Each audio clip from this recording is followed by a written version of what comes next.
we can proceed with Mr. John Foote and the district attorney's budget.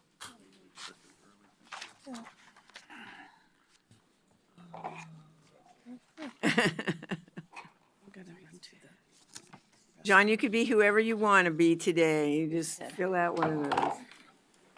Father wants me to be Spider-Man. You are live. We're recording live this year.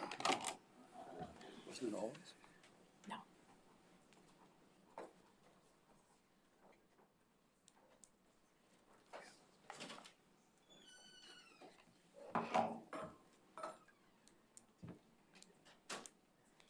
Good afternoon. Hi, and John, as we're getting ready to start, I just want to remind all of our participants that we're looking at about a 50-50 split in your time. So you've got about 45 minutes up here. So about 25 minutes on your presentation, and then 20 minutes or so for questions and answers from the panel, or the committee. Thank you. Thank you, Chairwoman Marks. I haven't timed this, so hopefully I'm right in the ballpark. Want me to just give you I'll go fast. hand signals? Although these slides don't Like- require too much. Good afternoon, everyone. I'm John Foote. I'm the DA here, and it's nice to see you again. I don't know how many years this has been now, but I look forward to going through this with you and answering your questions. So just digging right in. Hopefully I pushed it the right way. No, I pushed it the wrong way. Well, am I dead now or what? Technology at its best. There you go. Which one do I push? Left, right, up, or down? This one, use this one, see. Aha, sideways. Okay. Our mission's been the same for a long time. Hopefully it's self-explanatory. And again, our budget, these numbers came to us from the county, so be glad to answer any questions you have about them. When we met with the budget staff and Mr. Schmidt and really talked about challenges in the budget, which we appreciated the way they were very straightforward about it, and we were very sympathetic, and I'll explain why, because I think this problem's been around for a long time, which I've talked about in years past. But so we went and found savings, and these are the savings we found, and we think we can manage them all. So including the last one where we got a little bit of money back for building, and we decided, and we were asked, do you want to donate that to the general fund? And we said, sure, because it was only $9,900, so only, but still. So, though, unless you have any questions about those. And we had some revenue changes. We got some more money from the state for crime victims work. There's a lot more VOCA money coming from the federal government, so we're trying to take advantage of it. And then those two in the red, and then we got the marijuana money, which I feel a little guilty about, but whatever. And then, doesn't seem right, but anyway, so it's money. Why not? And the last two in red are when one of the dumber things I've seen in time, the Department of Justice in Salem and the DHS in Salem decided they wanted our office not to do dependency work anymore. Dependency work is juvenile hearings that are not criminal, they're civil, in which we ask the court to take jurisdiction over a family because the family's at risk. It could be a lot of things. It's often associated with a criminal case. We might be prosecuting for abuse or neglect or something else. And then the court can order the family to do things. And we've always felt we're in a perfect situation to do that. We chair the MDT, which is a multidisciplinary team for child abuse in the county. We have forever. We have all these networks of relationships. And we tried to talk sense into the state. So they've taken it back. It's going to cost them 5 to 10 times as much. And their lawyers are office lawyers. They don't do this stuff. So that's a long story, but it resulted in some lost revenue for us. And we're shifting our work as a result. We're not letting go of all dependency. We're still going to be there because they matter, but not as much. So that's that loss in revenue. And then we asked and received some extra revenue to fill the hole that was left after we took the 465,000 out. So, and you can see the two big increases we had. We've taken a hit in allocated costs. And, you know, it's rising faster than our own costs or general fund. So, but the other part was in personnel services. So that was the gap, and we got it filled thanks to Mr. Schmidt and his team. So, at least so far, pending your approval. Now, this next one is a special request because we got a completely unfunded mandate from the state to begin recording grand jury. And I was just in the grand jury before I came here thanking them for their service at the end of their term. And I actually brought an ex-offender who committed a murder, and he really is interested in criminal justice. So I said, do you want to meet the grand jury at the end? So he came in and talked to him too.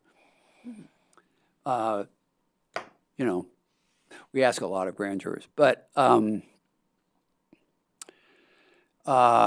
we have to record all the grand juries now, and they gave us no money. The state did. It was the dumbest thing. But anyway, the current system was the most efficient, inexpensive way to do it, and they just got rid of it. So the result is we have to provide the recording from every grand jury to the defense right away. There's a legal requirement called discovery, which is statutory and constitutional. We're going to prosecute somebody. Every piece of information we have to give to the defense. And we do that every day. In every case, it has to be done quickly. So now we have to do it in every grand jury proceeding. So, and the county just didn't have the bandwidth to handle all this. Plus, we're getting more and more body cams and stuff, which also this electronic stuff. So we needed a new way of thinking about it. We're getting overwhelmed with discovery. So we made a proposal to rethink discovery. We've been working on this for a few months. It includes grand jury, and get a cloud-based system that we can use to both receive it and then send it to the defense. So, and we needed a couple staff to do it. So that's this proposal. Be glad to answer any questions you have on it. So performance measures, we've had these for a long time. You know, we have the alternative resolution proceedings, which we do. We have trying to resolve cases before trial, which is slipping a little bit in recent years, but it's still only 20% of the cases going to trial, which saves a lot of overtime for law enforcement and a lot of inconvenience for civilians. So we plead them out before we get a trial date. So we have constitutional rights to advise every victim, crime victim, of what their rights are, and ask them if they want us to help them exercise their rights, and if so, how. And we have that kind of automated now, but it's really important, because if a victim feels their rights weren't honored and they come back, the case can get reversed and sent back, start all over again. Plus, it's just not good for victims. So, knock on wood, we've had good success with that, but we practice that a lot anyway. And then we've converted to fileless as an office. We are completely fileless now. Brandy Pelham, our office administrator right behind me, and her team led that. It was a huge undertaking. We don't have paper files anymore. We have laptops. The lawyers go to court with laptops. So that was a step-by-step, without chaos. But it's been a big undertaking. We think long-term it'll be, you know, we're in the information sharing business, like a conveyor belt, and we're on the conveyor belt. The same stuff the police collect comes to us. We send it to court, give it to the defense. It doesn't make any reason why it's not more automated. So everything we can do to help that along, we think. And when I get to what we're doing to try and protect direct services, this is a big part of it, automating our information. Emerging issues. I'd like to talk about crime, recidivism, and then a new one we have to deal with forced releases and warrants for people failing to appear in court. So I'll just give you some data and then tell you kind of what my take of all of it is. This is crime rates released by the sheriff's office, but they have not done any crime reports since 2013. They used to, I don't know if you ever saw them. I have the old ones. They're 50 pages thick with just tons of crime data. That stopped in 2013. I don't know why, but this is the most recent crime data as reported to Performance Clackamas. And it looks like, hey, crime's getting better. However, it's not what we're experiencing. So you have, on the scale of things, you have the crime, and then you have the arrest. There are a lot fewer arrests than there are crimes. And then you have whether it's sent to our office, and then we screen it and decide whether to charge it. So every time, in my opinion, you move away from crime, you're moving away from the only measurement the public really cares about, which is crime.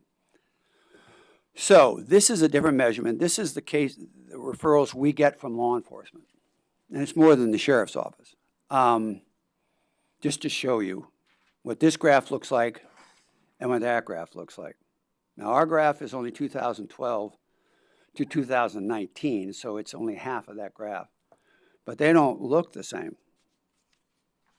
I can't explain the difference. I don't think we have really any real sense of what crime's doing in the county. That's my takeaway from this. So there's a delay between a crime being committed and it getting to our office.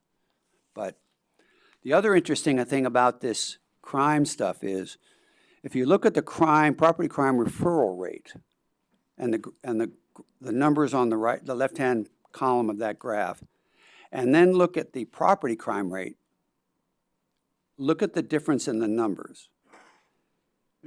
It's 1/10. Now, if you look at violent crime, the two numbers, they're pretty consistent, but not property crime.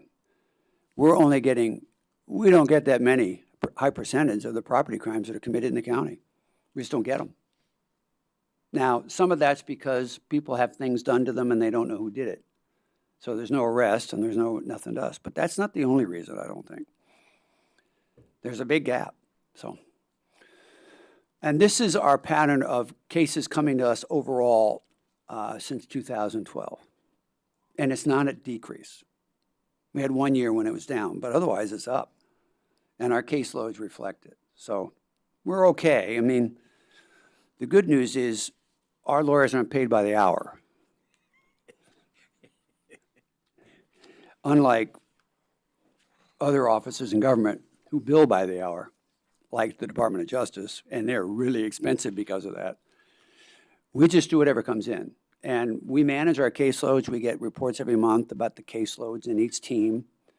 And I have kind of, because I did the work myself once, I kind of know people on the property team can handle a higher caseload than the people on the person crimes team. People on the misdemeanor team can hire a higher caseload than either one of the others, because they're not as intense, they aren't as labor intensive, they aren't as victim oriented. So we pay attention to all that, but we can deal with the ebbs and flows better than many people can. So, but I notice when the case counts go up. John, yes. could you go back to that for 1 second? I'm Yeah. sorry. Could you clarification? Will these come from the sheriff's office? All the law enforcement. Okay. It's the whole county. The sheriff's office is about half the county. Police. Okay. Yeah. And it's harder to get crime data from the cities. Just they don't spend the money to track it as much, I'm not sure. Does anybody ever see any real crime data anymore? Nobody's reporting it.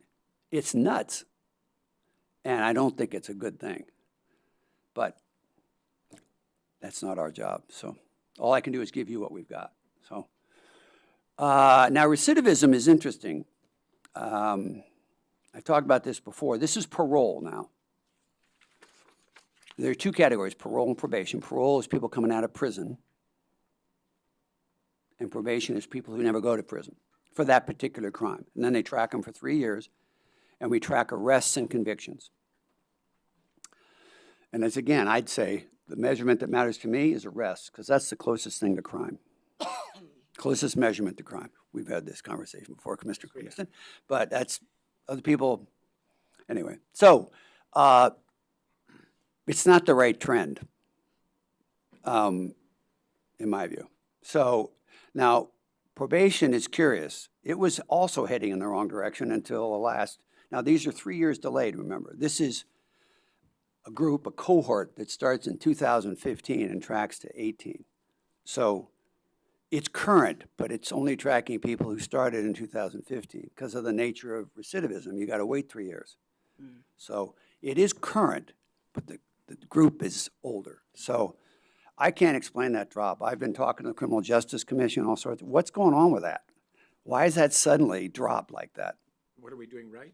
Well, it's the same programs. So why is it suddenly working? You don't see that kind of change normally. So I don't know. And then we also track, we started doing this a while back. The jail keeps they get a report every month. You probably get it. And it has forced releases, and it has, and over in the little box on the left hand, it has recidivism. And that's defined in that report as somebody who gets out of jail and comes back within a year. So we started making a graph out of it. That's what it is. Hadn't really changed.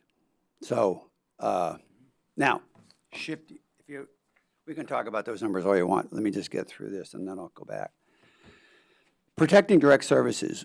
So one of the things that happens when you're around a long time is you get a perspective on things. And I could see a long time ago that we had a structural problem with our funding, and that the general fund grew a lot slower than our cost per employee. And most of our costs were 85% employees. So that's just not my problem. That's everybody in the general fund. So I started looking for ways to get leaner, because my experience both at the state when I was down there and at the county is if you wait for them to tell you, you end up cutting stuff without a choice. So let's make choices. And what are our choices? We want to protect direct services, services that touch people. That's our priority. So that's victim advocates, that's prosecutors, that's investigators, that's child support agents, people like that. Now, that doesn't mean that the whole team of people doing the work to make it all run aren't really important, but in terms of our service to the public, the last place I want to cut is direct services. So we started automating way back our information flow and eliminating staff positions when they became vacant. None of these changes, we didn't fire anybody. We just had a vacancy and then got rid of it.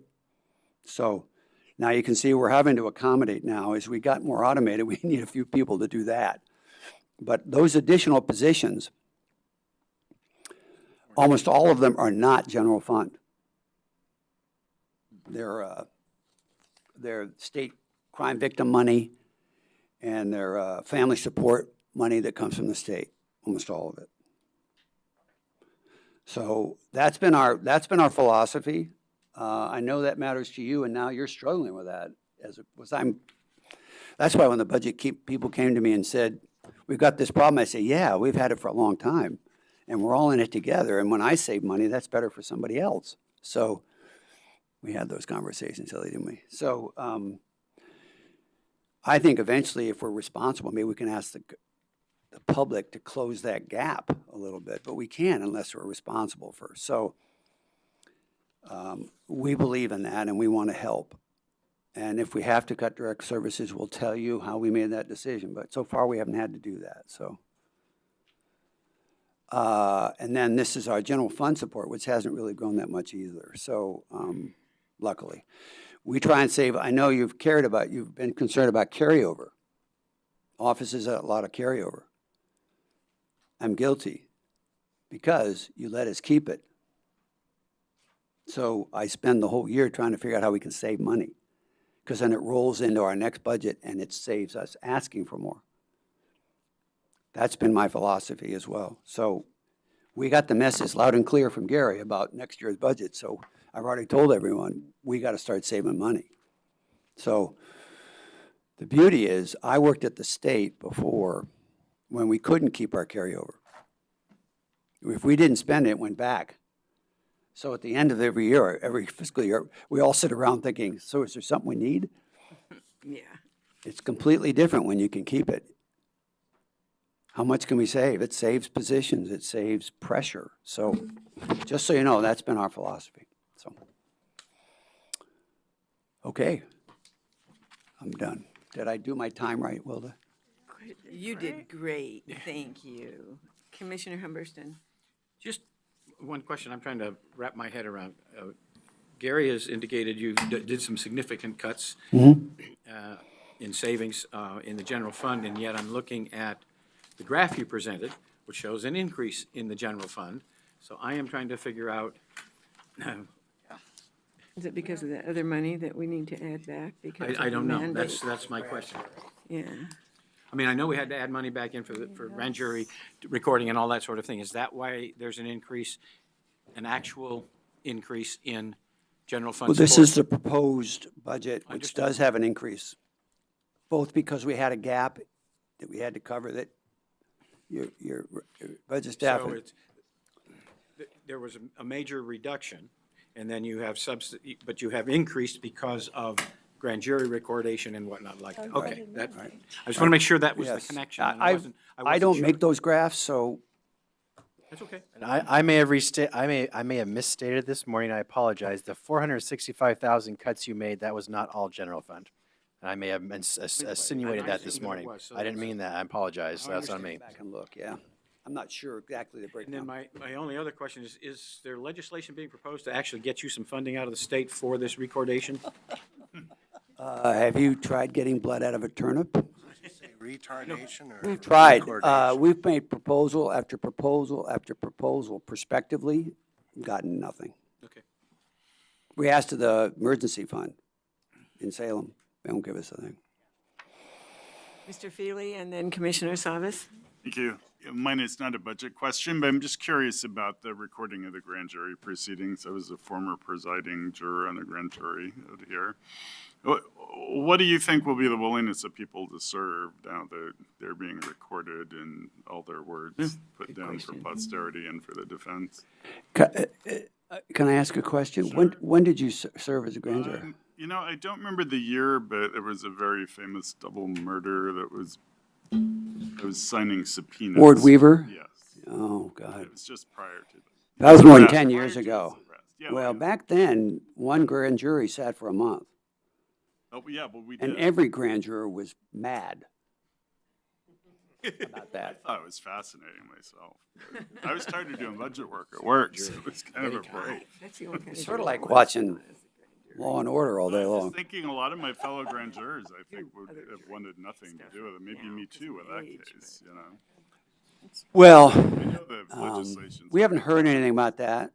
And now we split the month up into two grand juries. So each serves like 2 or 3 days a week, so it's a little easier. It's different, yeah. We had to compromise, although having more grand juries is more logistical problems for us, but we struck a compromise with the court. And I haven't heard anything about the jurors being reluctant to serve. What I've heard is how dumb it is. And sort of a statement about how they don't trust us. And how insulting that is. And we kind of feel that way too, to be honest with you. You know, and people say, oh, a DA can indict a ham sandwich. It's our old favorite saying. And it's the stupidest thing I've ever heard. No, we didn't. I hadn't heard that Indict everybody. Oh, defense attorneys love to say it. And my response is, then you have to try a ham sandwich in court. Right. Who would do that? Setting aside your ethics, which are, I don't want to convict anybody innocent ever. So, you know, and now suddenly all these innocent people are not going to be charged anymore. The worst thing that's going to happen is the way it's used against victims at trial. And that was my concern That's the all other along. thing, yeah. You know, Because we well, had you many said this here and this there. Well, anybody interviewed more than once never says it quite the Had a same lot way, of if they're believable. Reluctant witnesses. Well, you said this here and you said, and that's what the trials are like. So, and especially in difficult cases like child abuse and domestic violence, there's gonna be a lot of that. So that was always my concern. And then the expense and just the, Oh, right. it's so cumbersome now. It's so formal now. And it used to, you know, I mean, it was, It was pretty casual. we trusted each other. Yeah. And It was a very positive experience for most grand jurors. Back in the old days, they all hated it. I'd come in to thank them, and they'd all be glowering at me. Yeah, you came in I'd as say, "You a- don't work for me, you work for the court." But, Mine was a happy group. Well, not happy, but right. content. But they're all glad at the end, because Oh, yeah, they see totally. a world they didn't know Well, existed. In some of the cases, Imagine. the child abuse ones really. They're hard. Where you They're go. hard. All They're- right, thank you. Commissioner Savas. Well, mine's not a question either, per se, but what I'm trying to have is get an idea or get a conversation started about right-sizing the public safety system, and amongst a number of silos, if you will, just call them silos for the Right. sake of our departments. On page 13, though, or on your handout, if you could Okay. maybe bring that slide back up for, on the screen, that'd be great. We numbered them, by the way. But that shows the referrals for prosecution received and, shows the graph from 2012 to 2019, which indicates, I'm going to read that as I read it. On face value, it looks as though that, we're receiving more. We're a growing population. I don't know how that relates to the crime reports, which you alluded to. We don't have a good steady stream or flow and comparables that compare year after year to see where we're trending. A lot of Right. data. I'm a data person, so I like the data, Right. so I appreciate it, Right. and I think you are as well. But my question, it's not really about, people want to jump to the courthouse funding thing. It's not about the courthouse funding. It's really about right sizing. What's the right size jail? What's the right size Right. police force? Knowing we have city police, we have county sheriff, we have a mix, we have juvenile, the aspect of that. We have a number of things, the prison system, a number of things roll into this public safety system. So, shall I extrapolate out of this that demands on the courthouse, or the demands on your office, your department, are higher than in recent times? Yes. Okay. And It's it looks, eased a little recently. Last year, it eased, but it's been going up. yeah. So, and I'm looking at the other charts, I'm kind of really wondering, reading into them a little bit, and the question is that because of the limited amount of capacity we all have, whether it's jail or whether it's, Right. our deputies on patrol or the courthouse, whatever it may be, judges, are we doing a lot more out of court, trying to get things settled than we're comfortable with, and knowing that there's probably even not a lot of crimes that even being reported? I'm hearing more of that all the time, that, I called, there's not a report, so on, I don't know, well, that's a conversation for a different day, but I think the needs are, I think it's fair, for me, it just appears that the needs are higher than they've ever been. They're gonna continue to get higher. And I'm just thinking, okay, if we look at this thing holistically, just step back from our own vantage points and say, what is the right size of everything to have for long-term planning? Well, that's a big question. And let me ponder that a little bit. I go to what are we trying to accomplish in criminal justice? And I think we're trying to accomplish different things, all towards the same goal. Our office's job is to pursue justice. What does that mean? Well, the victim's perspective really matters to us, whatever it is. It informs us. We've had victims who had their car stolen who want the person shot. They're so angry. I chased a burglar out of my house once and caught him. Wasn't a smart thing to do. But, and then we've had people whose family members have been murdered and they come to us and say, we don't want the death penalty. So, but what people want, what they need from us is justice. So that's a lot of listening and thinking and trying to be consistent with people in the similar situations and what's proportional. Justice is a lot about proportional punishment. Most of the time it is in prison. I've always felt if juries sentenced people, trial juries then turned around and sentenced them, we'd have 3 times as many people in prison because they wouldn't tolerate it. We're the buffer, contrary to how you're told we are. So what's on top of that? Well, we're trying to make communities safer. And that means less crime. That's harder because I know what justice is in our little world, once we work at it. But what is how do we reduce crime? I wish we were a hell of a lot more scientific and data-driven about that. I think we just talk in platitudes about that. And it's been like this ever since I can remember. It's gotten worse. I pushed when I was on that sentencing commission in 2012.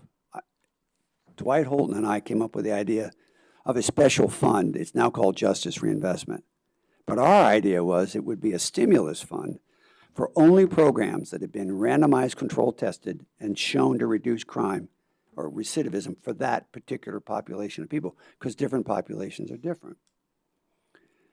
What did it turn into? A way to reduce prison populations. Nothing about the rigor of the programs. Nothing. They got mad at me. I proposed a new definition of scientifically based research, which is what evidence-based programs have to be, to require randomization. Never got a hearing.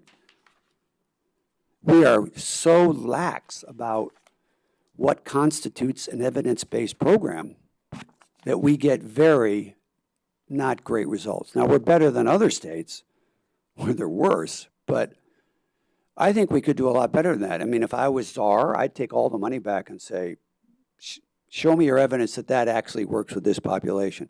And there'd be a lot of offenders I wouldn't bother doing anything with. I mean, I think supervision, sorry, community corrections is largely overrated because 30 days a month, the offender has time to do what they want. How many times have we worked on cases and there's a probation officer, Commissioner Humberston, you know about this, and we'd call them up and say, we're working on a case, can you help us? Because they have special search and seizure rights. And they would not know that this person was doing this.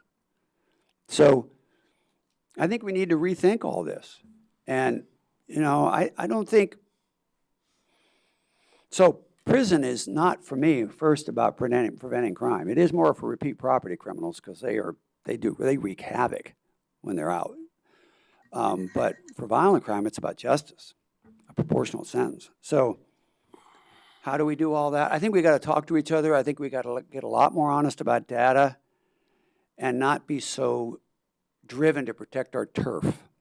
And I think there's a lot of that. When I proposed all this stuff about randomized controlled trials, boy, I ran into the industry behind that, private and public. They did not like anything I said. The first thing they told me was inmates were violating their rights to treatment. And I said, really, inmates have a right to treatment? So they can sue you if they don't get it? And they kind of, I said, they don't have a right to that. They only should be entitled to things that actually work. Not things that we think work. So that's a hard conversation to have with all the politics, but so we try and work towards being a good partner with that in what we do. So I heard you say, and I understand that, it's about justice, and justice is looking about what has really happened, right? Right. And looking prospectively in the future about public safety to prevent things from happening on the street. Hopefully, So right.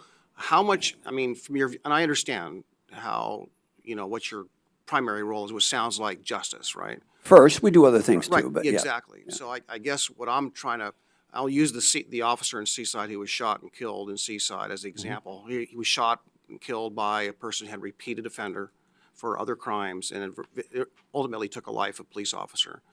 A lot of people would argue that our system failed. You know, that person should have been incarcerated somehow, or maybe he should have been treated somehow, or maybe, you know, so on. But I think that's the aspect of public safety that kind of ties into when someone goes through our system, whether it's through justice or is being arrested, that how the system works altogether. I know that's a complex subject and we're not going to solve really it today, complex. but I think that's a conversation we ought to have, especially when we're talking agree. about investment, knowing we have fewer resources on the table than ever and diminishing resources per capita, and yet an increase in need. So just want to say that. Thank you. You know, I didn't even talk about it. It's on the slide. We applied for some justice reinvestment money. Our office didn't. We didn't ask for it. I don't like getting their money because then you're dependent on them. But we did it with existing resources. But we set up two things: an early resolution program, ERD. It was on the data there, where we're trying to speed up the resolution of cases by making the deals a little sweeter, a little earlier. We're in the early stages of that. And to cut down on the failures to appear, because, you know, the people who have those crimes get always released from the jail, and then they don't come back. So we figure if we can get it resolved quicker, if they don't come back, it's not a violation of anything. So we're working on that, and then we're also working on trying to get better at reducing bench warrants and stuff with a bail release system, which we'd never had. And I think the forced releases are way down at the jail, which is good. But there've been, and bench warrants are down too, but there's some other problems with it. So, but that's an example. We're trying to work with people to be a little bit more targeted about the decisions we make that only cause frustration and expense later. So we care about these things. So See that? All right. It looks like there are no other questions, sir. I warn you So out. Sorry. Thank you for coming. We thank you so much for being with us today. Thank you for Will. budget. Thanks for the cuts you took, and, you know, sorry you have to do some unfunded mandates that, you know, hopefully will all work out. So thank you. We appreciate your help on it very much. We'll try and make it work right. Thanks.